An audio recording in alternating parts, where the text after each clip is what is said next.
तर राज्यातल्या 246 नगर परिषदा आणि 42 नगरपंचायतींच्या निवडणुकीमध्ये भाजपच नंबर 1चा पक्ष ठरलाय।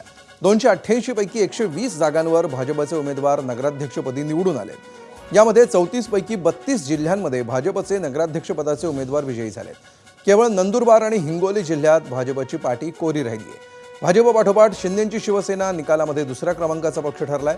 शिंदेंच्या शिवसेनेचे 54 नगराध्यक्ष निवडून आले। त्यानंतर अजित पवारांचे राष्ट्रवादीचे 40 उमेदवार नगराध्यक्षपदी विजयी झाले। दरम्यान विधानसभेच्या निवडणुकीप्रमाणे या निवडणुकीमध्ये सुद्धा मवियाला मोठा धोबीपछाड मिळालाय। मवियातील तिन्ही पक्षांना मिळून 50चा आकडाही पार करता आलेला नाही। तिन्ही पक्षांचा मिळून केवळ 49 जागांवर विजय झालाय।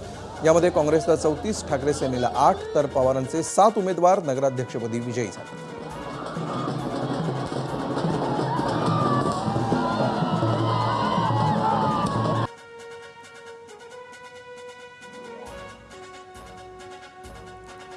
तर आता आपण पूर्ण चित्र बघूया, कोणत्या पक्षाला किती जागा मिळालेल्या आहेत।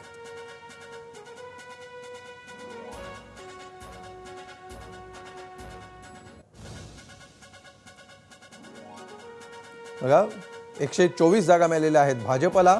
शिंदेंची शिवसेना 61, 36 जागा अजित पवारांच्या राष्ट्रवादीला, 27 जागा काँग्रेसला, 8 ठिकाणी ठाकरेंची शिवसेना विजयी झाली आहे, तर शरद पवारांच्या राष्ट्रवादीला 12 जागा मिळालेल्या आहेत आणि इतर आणि अपक्षांनी 20 जागा जिंकण्यात यश मिळवलंय।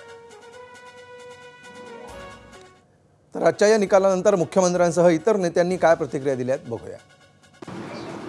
2017 साली आम्ही नंबर 1चा पक्ष होतो, त्यावेळी आमचे 1602 नगरसेवक होते। आता त्याच्यात दुपटीपेक्षा जास्त 3325 नगरसेवक हे भारतीय जनता पक्षाचे निवडून आलेले आहेत। त्यामुळे एकूण जी नगरसेवकांची संख्या आहे त्याच्या 48% एकट्या भाजपचे नगरसेवक हे निवडून आलेले आहेत। याचा अर्थ प्रचंड मोठं जनसमर्थन आम्हाला मिळालेलं आहे। या निवडणुकीमध्ये मी पूर्ण सकारात्मक प्रचार केला। एकाही सभेमध्ये एकाही व्यक्तीच्या विरोधात, एकाही पक्षाच्या विरोधात, एकाही नेत्याच्या विरोधात बोललो नाही। केवळ विकासावर मतं मागितली। आम्ही काय केलं हा ट्रॅक रेकॉर्ड सांगितला, आम्ही काय करणार आहोत याची ब्ल्यूप्रिंट मांडली आणि त्याला अतिशय चांगला प्रतिसाद हा सर्व लोकांनी दिला। आमचे जे सहयोगी आहेत श्री एकनाथराव शिंदेजी, श्री अजितदादा पवारजी यांचंही मनापासून अभिनंदन करतो। त्यांच्याही पक्षांनी अतिशय चांगला परफॉर्मन्स दिलेला आहे। एक प्रकारे विधानसभेचा परफॉर्मन्स हा मी रिपीट केलेला आहे। या निवडणुकीमध्ये पाहिलं की भारतीय जनता पक्षाने सेंचुरी मारली आणि शिवसेनेने हाफ सेंचुरी क्रॉस केलेली आहे आणि शिवसेनेचा स्ट्राईक रेट देखील अतिशय चांगला आहे। कमी जागा लढवून जास्तीचा जागा या ठिकाणी नगराध्यक्षपदाच्या आणि नगरसेवकपदाच्या जिंकलेल्या आहेत आणि त्याबरोबर महाविकास आघाडी च्या एकूण सगळ्या जागा जी बेरीज धरली तरीसुद्धा ती शिवसेनेच्या बेरजेपेक्षा कमी आहे।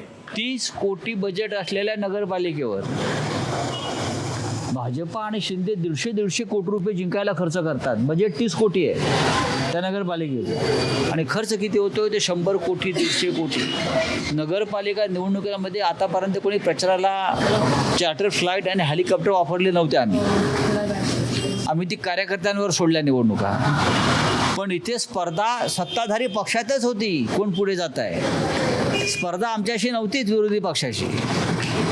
सत्तेतले 3 पक्ष एकमेकाविरुद्ध खेळत राहिले आणि त्याच्यामुळे पैशाचा प्रचंड धुळा उडाला। म्हटलं ना, गारपीट झाली पैशाची। लोकांनाही सवय झाली पैसे घेऊन मतदान करण्याची। जनतेला महायुतीला पसंती दिली आहे। आज मला या गोष्टीचा अभिमान आहे की महाराष्ट्रामध्ये महायुती ही प्रचंड ताकदीने एकनाथ शिंदेजी असतील, अजितदादा असतील, सर्वांनीच या ठिकाणी चांगली आघाडी घेतलेली आहे आणि काँग्रेस, उबाटा आणि शरद पवारजी यांना जनतेने नाकारला आहे। तर ही निवडणूक फ्री अँड फेअर झालेली नसल्याचं देखील मी आपल्या निदर्शनास या निमित्ताने या ठिकाणी आणून इच्छितो। निवडणुकांच्या तारखापासून तर निवडणुकीच्या मतदानापर्यंत आणि मतदानापासून तर मतमोजणीपर्यंत सारखे ह्या तारखा ज्या बदलत राहिल्या याचा एक घोळ जो आहे हा आपल्या ठिकाणी आहे। त्यामुळे बोगस मतदान हा एक त्यातला तिसरा मुद्दा. आणि या तिघांची गोळ्याबेरीज केल्यानंतर सत्ताधाऱ्यांनी निवडणूक आयोगाशी फिक्सिंग केलं होतं. हा आमचा असणारा जो आरोप आहे तो आरोप हा अबाधित राहत असतानाच जी आकडेवारी आलेली आहे ही फिक्सिंगच्याच अनुषंगाने असल्याचं आमची जी शंका आहे किंवा हरकत आहे हिचं सविनय या ठिकाणी आम्ही ती नोंदवू इच्छितो. आदरणीय पंतप्रधान नरेंद्र मोदीजींच्या नेतृत्वामध्ये एक घवघवीत असं यश हे प्राप्त करून दिलं. मतांचा कौल, मतांचा आशीर्वाद हा महायुतीलाच दिला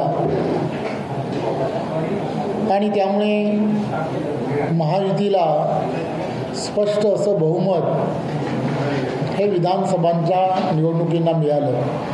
साधनं ज्या पद्धतीनं सत्ताधारी पक्षाकडे होती आहेत असं जरी असलं तरी हा पराभव झालेला आहे तो आम्ही मान्य करायला काहीच हरकत नाही.